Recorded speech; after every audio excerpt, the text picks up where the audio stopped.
નમસ્કાર મિત્રો, welcome to YouTube channel Ramesh Kaila.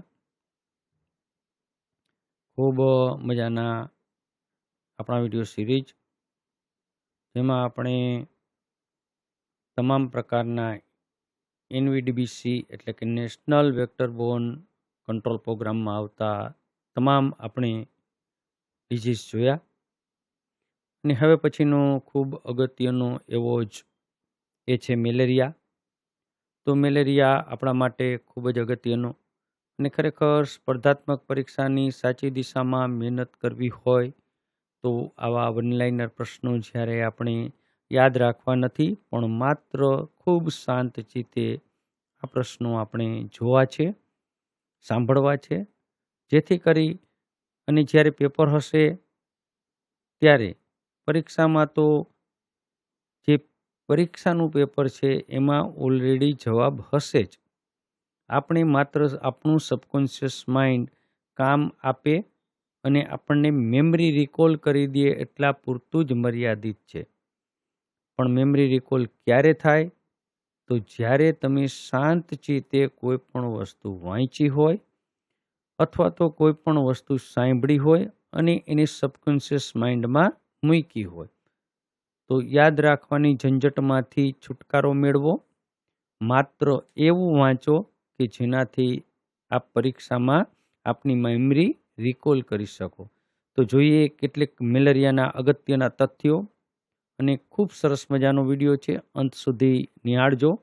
આપના મિત્રો સાથે શેર કરો. જો વિડીયો ગમે તો ચોક્કસ લાઈક કરો, કોમેન્ટ કરો, અને આપ ચેનલમાં નવા હોય તો અવશ્ય ચેનલ સાથે જોડાવ, સબસ્ક્રિપ્શન કરો. તો મેલેરિયાની દવાઓ, સારવાર અને દવાઓ. મેલેરિયાની સારવારને બે ભાગમાં વહેંચેલી છે. એક કહેવાય પ્રિઝમ્પટિવ ટ્રીટમેન્ટ અને બીજી કહેવાય રેડિકલ ટ્રીટમેન્ટ. પ્રિઝમ્પટિવ ટ્રીટમેન્ટ એટલે આપણને એમ લાગે કે ભાઈ ઠંડી સાથે તાવ આવે છે તો મેલેરિયા હોઈ શકે, તો આપણે જે ટ્રીટમેન્ટ કરીએ એને કહેવાય પ્રિઝમ્પટિવ ટ્રીટમેન્ટ. અને એક વખત સ્લાઇડ લીધા પછી પીવીટી પોઝિટિવ આવે, પીએફજી પોઝિટિવ આવે અને પછી જે સારવાર કરીએ તો એને કહેવાય રેડિકલ ટ્રીટમેન્ટ એટલે કે આરટી. લોહીનો નમૂનો લીધા પછી તરત જ અપાતી સારવારને પ્રિઝમ્પટિવ, કારણ કે લોહીનો નમૂનો તમે લીધો છે પણ આપણે રિઝલ્ટ નથી જોયું, પણ આપણે તરત જ એને 4 ગોળી ક્લોરોક્વિનની ગળાવી છે, તો it is known as a presumptive treatment, PT. Report આવ્યા પછીની સારવાર હોય તો આરટી. કઈ સારવાર હોય તો ક્લોરોક્વિન પહેલા તબક્કામાં, જે આપણને ખ્યાલ છે કે જે સિનોટ્સ છે, સિઝોટ્સ એનો નાશ કરે, એટલે કે જે મેલેરિયા પેરાસાઇટ્સ છે એનો નાશ કરે. પછી પ્રાઇમાક્વિન છે, જે ગોમેસાઇટનો નાશ કરે, એટલે કે મચ્છર દ્વારા રોગ અટકી જાય, પછી ફરીને પાછો થાય નહીં, એટલે આપણે એને કહીએ રેડિકલ ટ્રીટમેન્ટ. તો ક્લોરોક્વિન અને પ્રાઇમાક્વિન, ચોઇસ ઓફ ડ્રગ. કેવા પ્રકારના મેલેરિયામાં કઈ ટ્રીટમેન્ટ અપાય તો પીવાયવેક્સ એટલે પીવીટી હોય તો 14 દિવસ સુધી પ્રાઇમાક્વિન આપવી પડે. ફાલ્સીપેરમ હોય તો પ્રાઇમાક્વિનનો સિંગલ ડોઝ બીજા દિવસથી શરૂ કરવાનો હોય. એન્ટીનેટલ મધર છે તો એક અથવા તો 1 વર્ષથી ઓછા વર્ષ ઉંમરના બાળકો છે તો પ્રાઇમાક્વિન આપવાની થતી નથી. ફાલ્સીપેરમ માટે આપણે અત્યારે ભારતમાં એસીટીનો ઉપયોગ કરીએ છીએ. અર્ટેસેમિસિન કોમ્બિનેશન થેરાપીનો ઉપયોગ કરીએ છીએ. એટીસીમાં શું આવે તો અર્ટેસોન્યુટ, સલ્ફાડોક્સિન અને પ્રાઇમેથોમાઇન.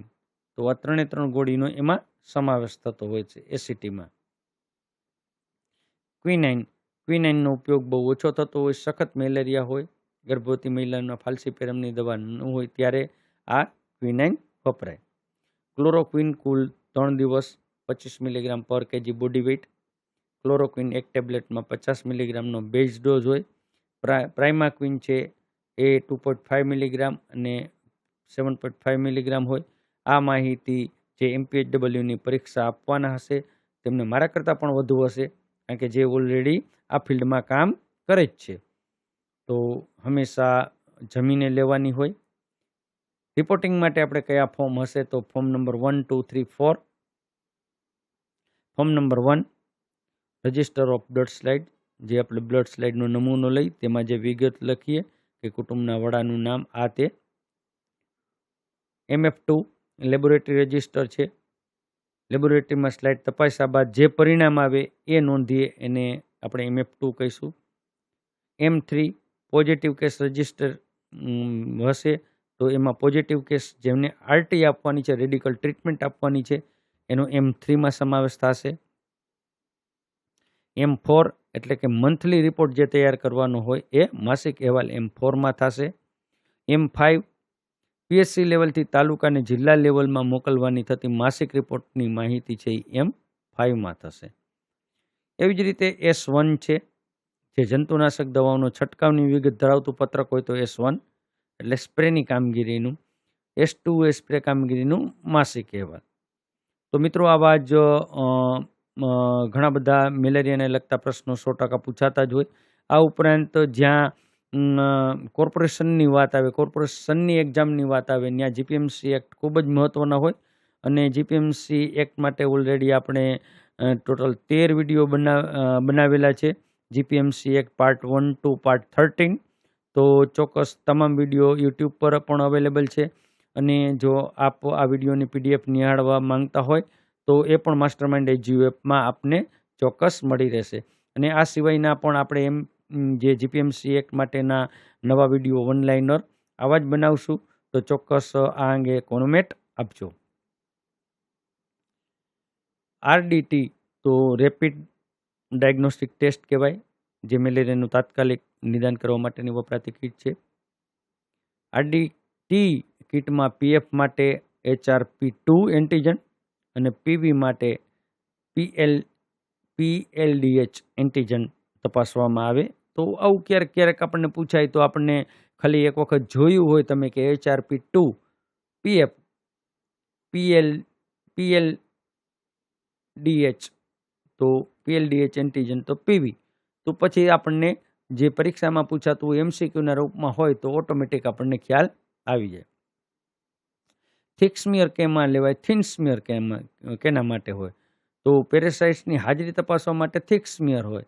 પેરાસાઇટની જાતિ તપાસવા માટે એટલે કે PV છે કે PF છે, PVT એટલે પ્લાઝ્મોડિયમ વાઇવેક્સ છે કે પ્લાઝ્મોડિયમ ફાલ્સીપેરમ છે, આ જોવા માટે થિન સ્મિયરની જરૂર પડે. ફીવર આઉટબ્રેક, જો કોઈ ગામમાં ટૂંક સમયમાં ઘણા બધા કેસ નોંધાણા હોય તો એને આઉટબ્રેક કહેવાય. ક્રોસ ચેકિંગ, લેબોરેટરી ટેકનિશિયન દ્વારા જે સ્લાઇડ તપાસ કરી હોય એમાંથી 10% સ્લાઇડ છે જિલ્લા લેવલ મોકલવાની હોય અને એ ચેક કરતા હોય. મેલેરિયા ફોર્ટનાઇટ, તો ભારતમાં જૂન મહિનાને મેલેરિયા વિરોધી માસ તરીકે ઉજવવામાં આવે. લાર્વલ ડેન્સિટી, તો 10 ડીપમાં જોવા મળે પોરાની સરેરાશ સંખ્યા, એને કહેવાય લાર્વલ ડેન્સિટી. ABR સૂત્ર, તો કુલ તપાસેલ લોહીના નમૂના ભાંગ્યા વસ્તી ગુણ્યા 100, તો એને કહેવાય ABR. API, તો કુલ પોઝિટિવ કેસ ભાંગ્યા વસ્તી ગુણ્યા 1000.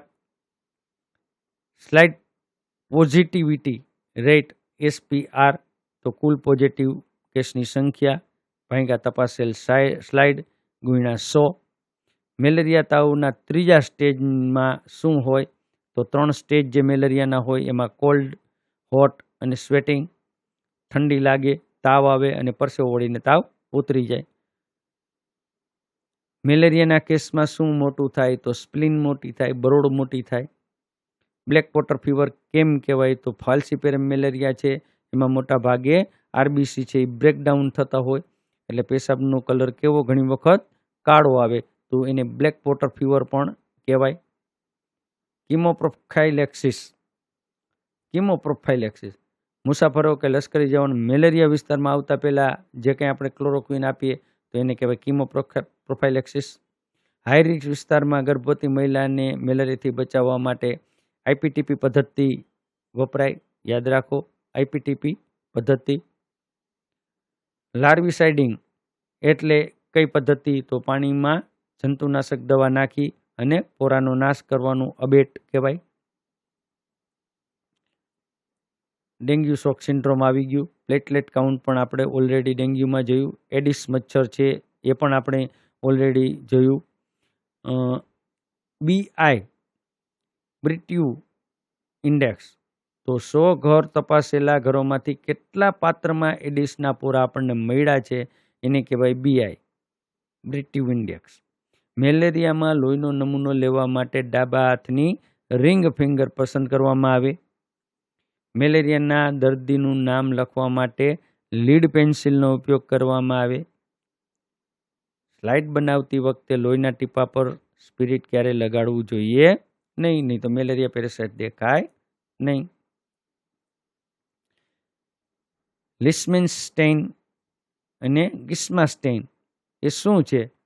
તો સ્લાઇડને સ્ટેઇન કરવા માટેનું કેમિકલ છે.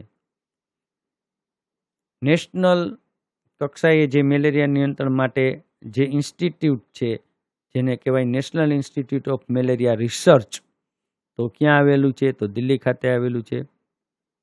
બ્રુમ્સ રૂલ કેને કહેવાય? તો એનોફિલિસ મચ્છર હંમેશા માથાની બાજુથી જ કરડે એવો રૂલ્સ હોય તો એને બ્રુમ્સ રૂલ કહેવાય.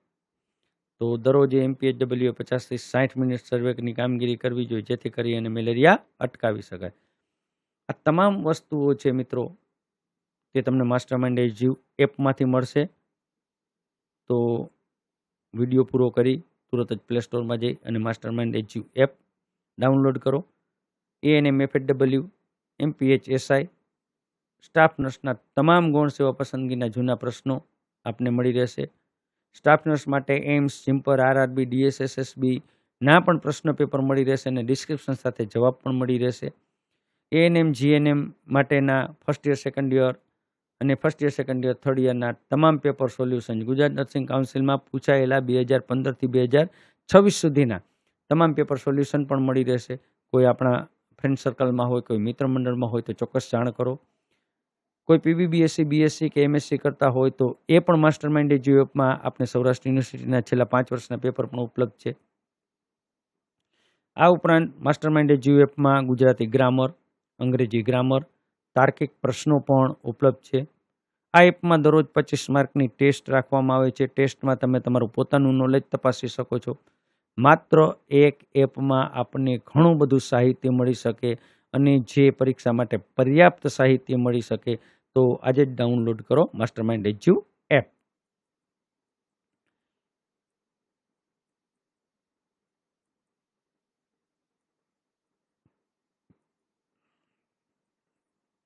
તો વાત કરીએ દવાની. ટેમોફોસ અગાઉ પણ આવી ગયું. તો ટેમોફોસ 50 EC પાણીમાં ભેળવી અને 0.101% સાંદ્રતા રાખવામાં આવે. 1 લીટર પાણીમાં 1 ml ટેમોફોસ નાખવાનું હોય અને લાર્વિસાઇડલ સોલ્યુશન બની જાય, એટલે કે અબેટ સોલ્યુશન બની જાય. DDT 50 EC indoor residual spray માટે વપરાય. DDTનો છંટકાવ દર ચોરસ મીટરે 1 કે 2 ગ્રામનો હોવો જોઈએ. મેલિયેથોન ફોગિંગ કરવાનું છે, 5% મેલિયેથોન વપરાય. પાયરેથ્રમ એક્સ્ટ્રેક્ટનો ઉપયોગ ઘરમાં મચ્છર ભગાડવા માટે કરવામાં આવે.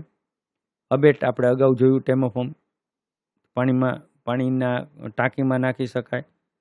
ઘણી વખત રેતીના દાણામાં મિક્સ કરીને પણ ટાંકામાં નાખી શકાય.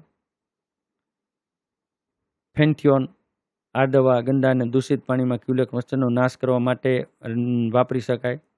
પેરિસ ગ્રીન દવાનો ભૂકો પાણીમાં છંટકાવ કરવાથી એનોફિલિસના પોરા ખાય.